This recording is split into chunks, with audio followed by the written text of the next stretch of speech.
এই যে এখানে কাতলা মাছ রান্না করব। কাতলা মাছ ভাজা বসিয়ে দিয়েছি, আর এই হলুদ লবণ দিয়ে মাখিয়ে রেখেছি কাতলা মাছগুলো। আচ্ছা, কাতলা মাছ রান্না করব সজনে ডাঁটা দিয়ে, যে সজনে ডাঁটা দিয়ে, আর শাপলা ভাজা হবে, উচ্ছে ভাজা হবে। তার সাথে আছে তোমার মটন। মটন একদম অল্প এনেছি আজকে। মটনের যা দাম, বাবারে বাবা, খাওয়াই যায় না।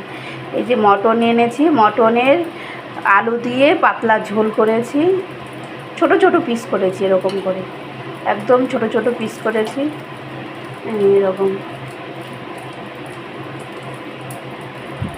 পাতলা ঝোল হবে আজকে মটনের, আর এই মাছ সজনে ডাঁটা দিয়ে এখন রান্না করছি।